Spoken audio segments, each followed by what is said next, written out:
Опять я тебя слепила из того, что было. И вот это мы повсеместно видим на зданиях, датируемых как раз концом 12 и 13 веком. Вот они, замечательные вот эти вот внутренние замки, да, то есть это внутренняя поверхность. Сверху сюда клался еще один блок, у которого зеркальный был замок. Ну, вот это безобразие, которое сейчас происходит в плане реставрации в Анкоре, это, конечно, катастрофа. То есть вот эти дырки совершенно точно не нужны были для переноски, потому что такой кирпичик можно поднять одной рукой. Так, ну вот это уже родная кладка. Да, здесь уже мы не видим никакой работы реставраторов, ну и опять никакого раствора, да, и все это, конечно, прилегало идеально. Друзья, всем привет! Я, как обычно, нахожусь в Анкоре, а именно в Анкор-Томе. Анкор-Том – укрепленный город 13 века. Вот, пожалуйста, смотрим на эти вот северные ворота. Укрепленный город 13 века, который якобы был построен знаменитым королем-строителем Джайаварманом VII. Вот это у нас северные ворота Анкор-Тома, всего их 5 ворот по периметру этого города. Но сам город имеет размеры 3 на 3 километра, то есть 9 квадратных километров получается. Большой укрепленный город. Что вот это вот за лица? Ну, собственно, те, кто смотрит мой канал регулярно, тот уже в курсе, да, что мы не знаем, что это за лики, что это за персонаж, либо божество. Ну, есть, конечно, версии, как обычно, слегка притянутые за уши, потому что точных сведений у нас никаких нет. То есть это может быть у нас как сам король Джайаварман VII, что является наиболее сомнительной версией, так и Бодхисаттва Авалокитешвара, Бодхисаттва сострадания, которому якобы поклонялся король Джайаварман VII. Ну, а скорее всего ни та, ни другая версия не являются верными. Вот, немало уже фильмов я снял здесь, на территории Анкор-Тома, но сегодня мы проедем чуть дальше. На самом деле, буквально в 1,5 километрах отсюда находятся 2 храма, которые, ну, вообще практически никогда не посещаются туристами, хотя они принадлежат комплексу Анкор. Ну что ж, давайте не будем откладывать, что называется, дела в долгий ящик, и отправимся к первой нашей цели, к храму, который называется Таоун. Да, друзья, Google, в общем, ведет себя как обычно, не захотел мне прокладывать дорогу. Вот этот храм Таоун, да, нам надо вот сюда, но он проложил дорогу прямо вот в какой-то дикий совершенно объезд, и мы сейчас попробуем сами пробраться вот по вот этой вот сетке каких-то сельских маленьких дорожек. Странно, почему Google не предлагает этот маршрут. Ну, Google в Камбодже, в общем-то, это тоже, знаете, так себе подспорье в путешествиях. Ну ладно, сейчас найдем. Смотрите, по каким изумительным местам мы едем. Кстати, вот эти вот каналы в Камбодже, да, это ведь все остатки древней системы. Ирригационная или не ирригационная, этого мы не знаем на самом деле, для чего нужны были все эти каналы. Вон какой-то маленький песик тут ходит, я смотрю. Тут еще один ходит. На самом деле, если вы поедете в этот храм, то тут нужно опасаться реально собак, потому что если вы поедете по тропинке, которую вам проложит Google, то вы непременно упретесь в дом, в котором живут очень злые собаки. И, ну, в общем, ничем хорошим встреча с этими собаками. Вот, кстати, вот эту дорожку обычно предлагал Google. Ну, вот, так мы ее не берем, соответственно, да, а берем следующую, которая должна пройти мимо как раз дома, и, по идее, собаки на нас сейчас напасть не должны. Вот она, дорожка. Ну, давайте попробуем по ней проехать. Вот и приехали. Отлично. Собаки остались в стороне. Так, а мы сейчас возьмем телефончик с собой. Нам пригодится. Сумку тоже не будем оставлять. Ну что, друзья, давайте посмотрим на нашу первую цель. Итак, этот храм, назовем его храмом, да, хотя многие люди в комментариях возмущаются по этому поводу, но тем не менее, назовем его храмом. Относится у нас якобы к XII веку. Прей прасад, прей значит лес, прасад значит храм, да, лесной храм, или таон, как называют его местные жители. Ну, первое, что мы здесь видим, это ров. Ров вокруг храма. Весь облицован латеритом, как вы видите. Так, мы сейчас со стороны севера, то есть сбоку, грубо говоря. Находимся сбоку. Об этом храме известно мало что. Ну, как и о большинстве, в общем-то, храмов, в которых не было найдено никаких свидетельств об их постройке, поэтому храмы у нас датируются, в общем-то, исключительно по барельефам, по стилю постройки и так далее.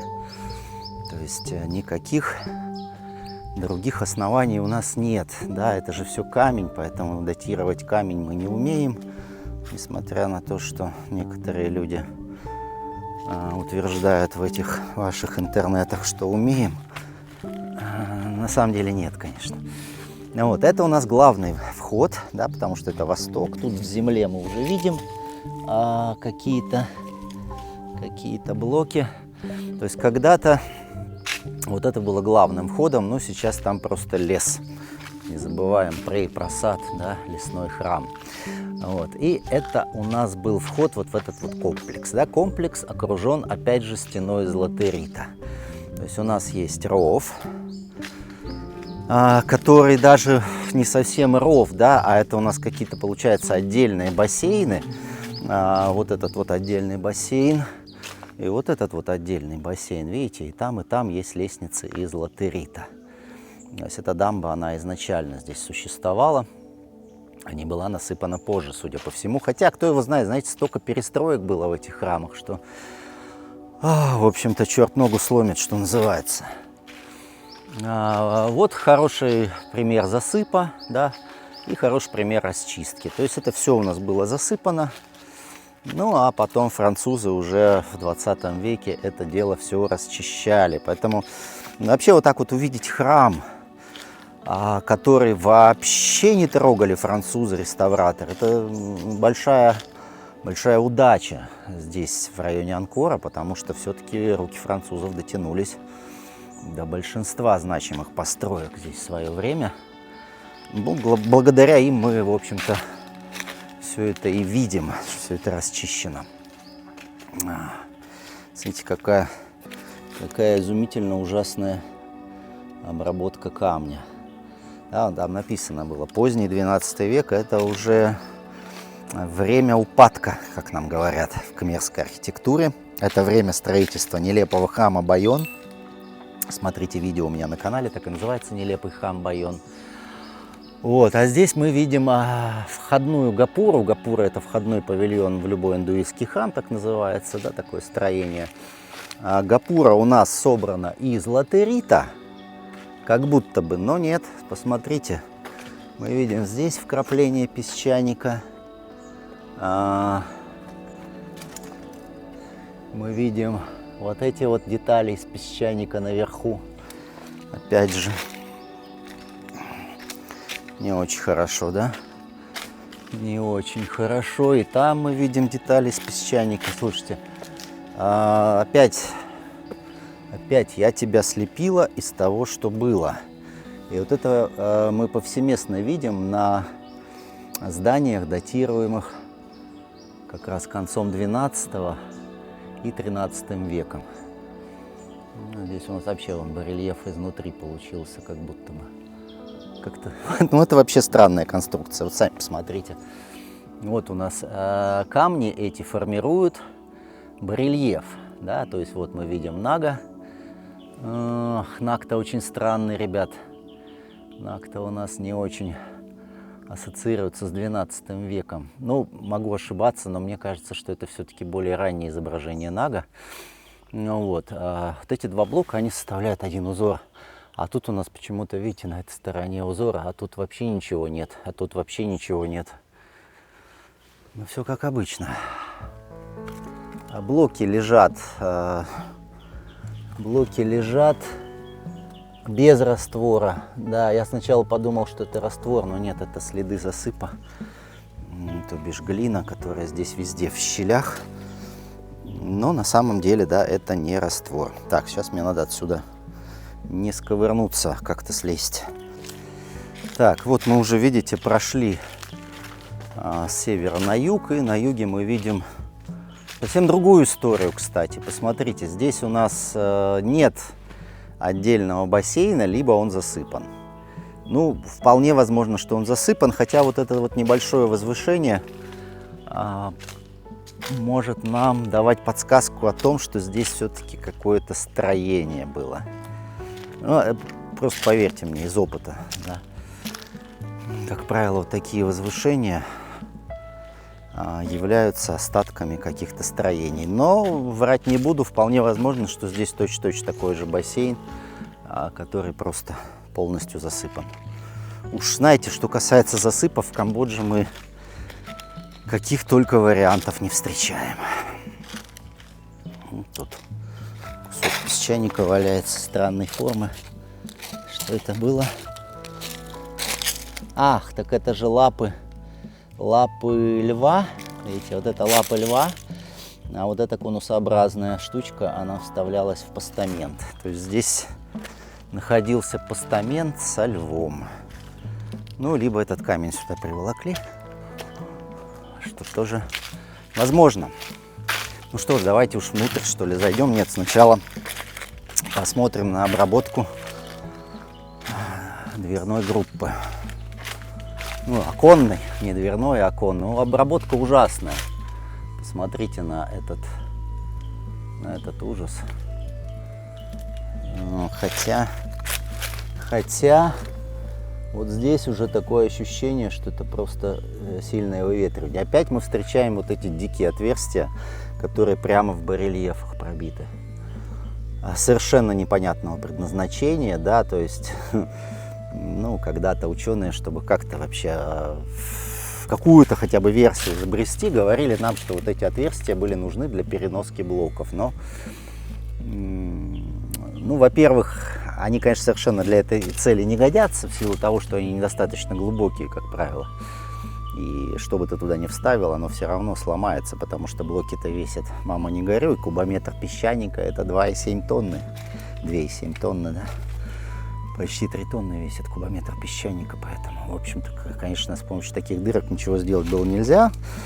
Вот. Ну и сам главный вопрос, почему эти дырки мы встречаем в барельефах? Я вам обязательно покажу, наверное, даже здесь. Ну, не знаю, кстати, посмотрим. Вот, что представляет из себя этот храм, да, то есть мы сейчас зашли на внутреннюю территорию, окруженную забором из латерита, который, наверное, не откопан. Соответственно, вот эта вот башня стоит, скорее всего, на каком-то еще основании. Давайте проверим версию с откопом, не откопом. Ух ты, как тут грандиозно. Ой, сейчас пролез. Вот. Ну, сложно сказать. Может быть, он и откопан. Может быть. Да, ребят. Вот вся высота стены, она здесь. Но это где-то 2,20, может быть, 2,5 метра. Не очень высокая стена, но зато достаточно широкий ров, как вы видите, да. Зачем вообще эти стены делали, непонятно. То есть такое ощущение, да, что это у нас все-таки как крепость какая-то, что ли. Выглядит все как крепость. Значит, смотрите, безобразные совершенно вот эти вот пилястры, как назвать, пилястры, полуколонны, да, совершенно безобразно выполнены, да еще и из не очень качественного песчаника. Здесь везде уничтожено изображение Будды, как нам говорят. Ну, дело в том, что Джайварман VII был махаянистом, поклонником буддизма Махаяны. Ну, тот, который у нас в Калмыкии или там, допустим, на Тибете. Сейчас мне надо пробраться здесь. Вау, пролез. Вот.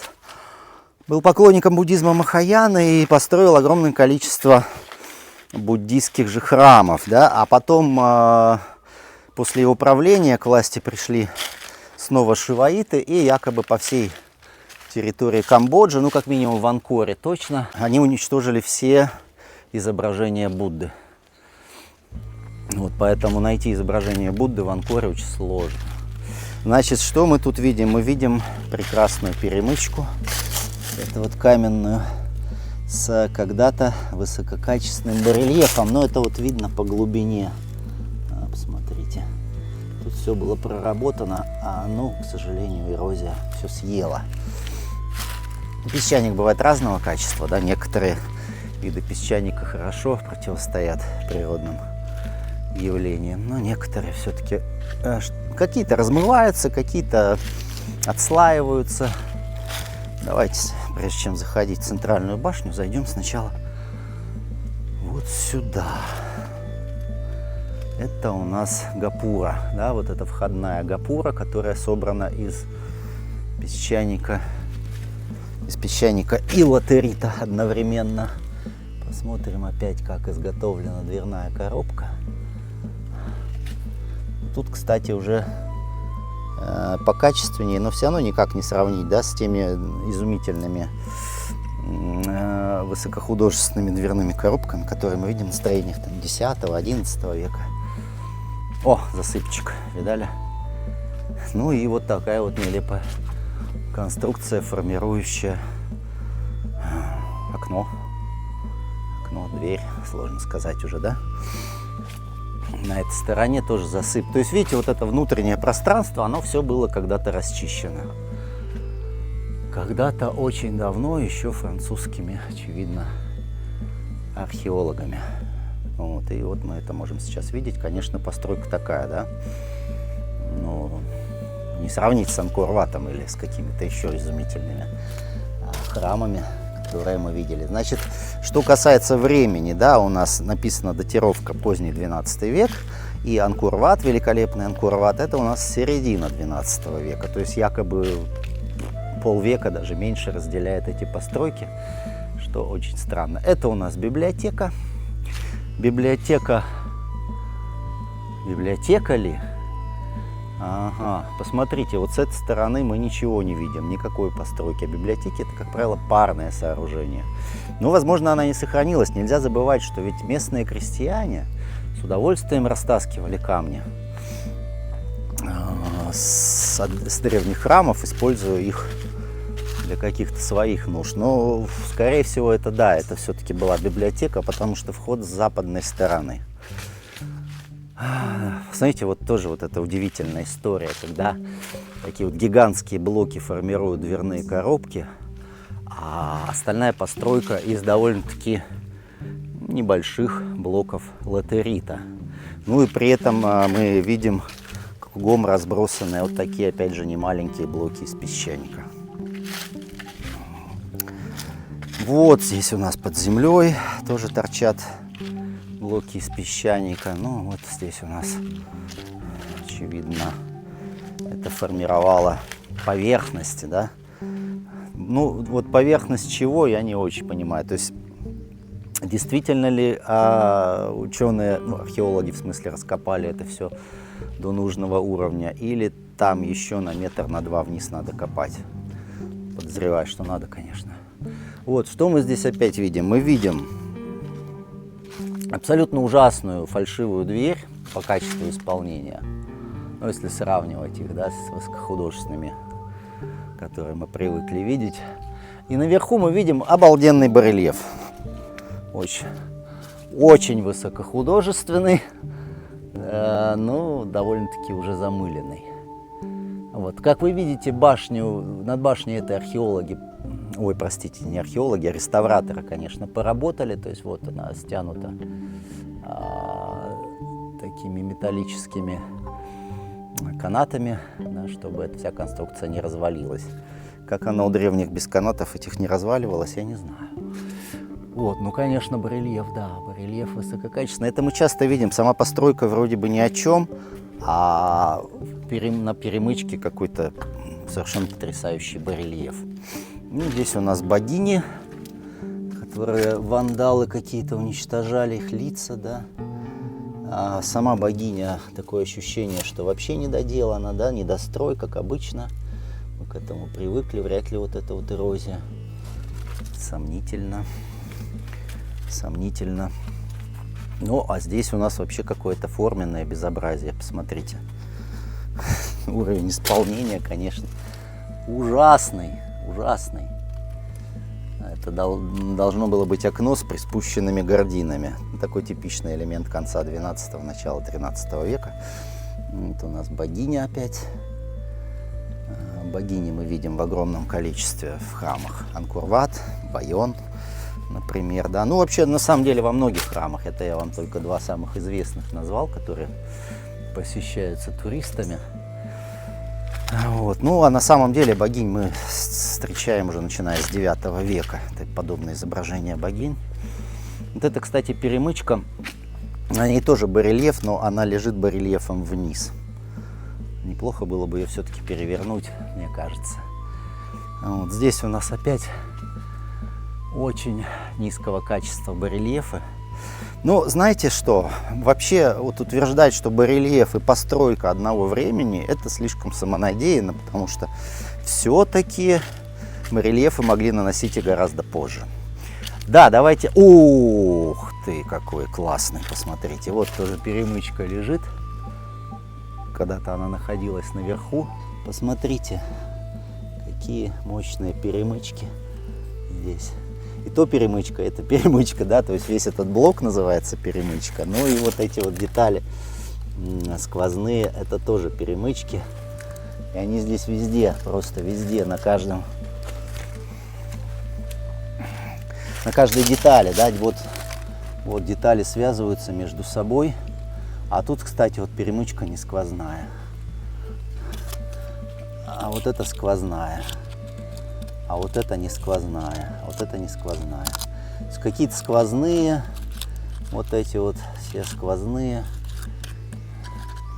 Интересно, да? Что здесь изображено, уже я затрудняюсь сказать. Я сказать затрудняюсь. Давайте посмотрим на замки.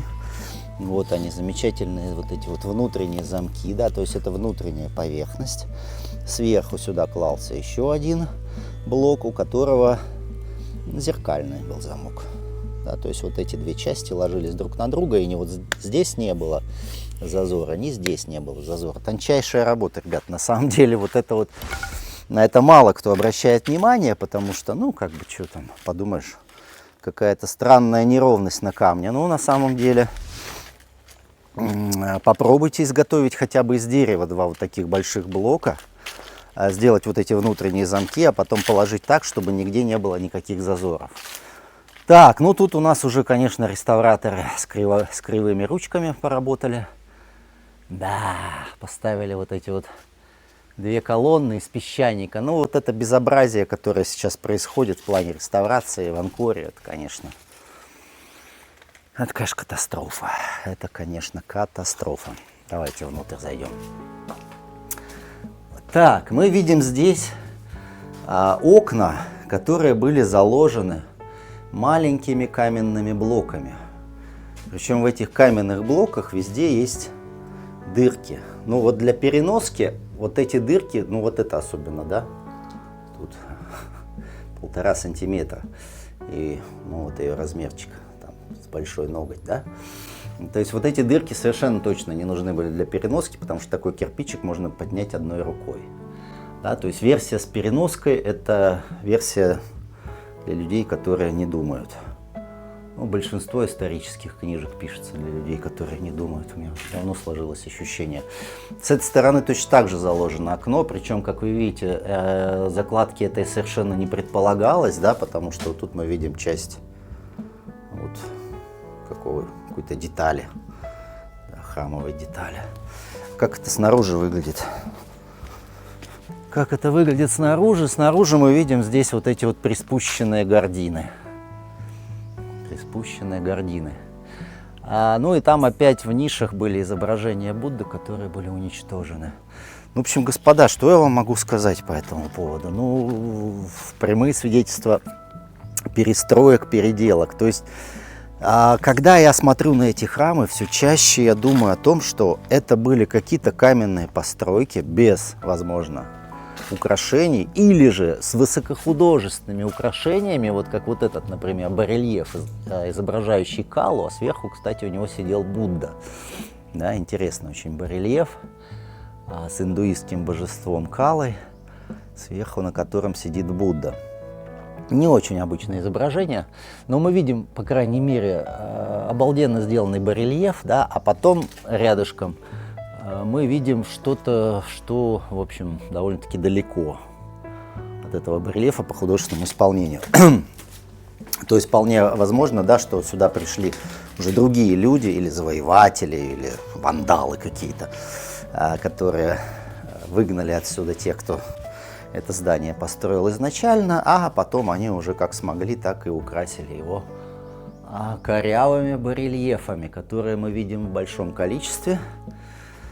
Так, ну вот это уже родная кладка, да, здесь уже мы не видим никакой работы реставраторов, ну и опять никакого раствора, да, и все это, конечно, прилегало идеально. Вот, видите, провожу пальцем, это по линии, которую даже сложно увидеть.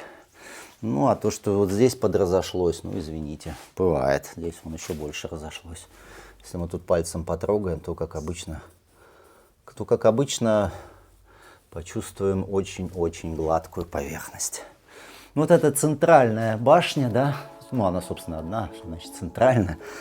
И здесь стоял какой-то, очевидно, пьедестал. Но, судя по всему, как-то не очень активно здесь все раскапывали, да, подраскопали, но не знаю, залезали ли они вниз. Я что-то никаких археологических отчетов по этому храму пока не нашел и не знаю, найду ли. Вот. Мощные, конечно, вот эти вот мегалиты, формирующие дверную коробку. Вот он, да, начинается. Там вот он идет. Сколько тут метров? 2,5 метра, да?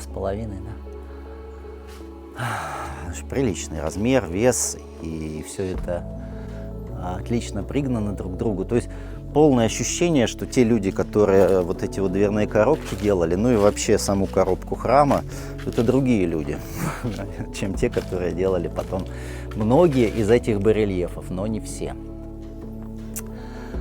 Вот, ну такой вот интересный храм, как вы видите, да, опять загадки. Ну и сейчас мы проедем к основной нашей цели, к храму Бантей-Том, что переводится как «большая цитадель». Бантей – это цитадель по-кхмерски, Том – это большой, да, Анкор-Том – большой город, Бантей-Том – большая цитадель.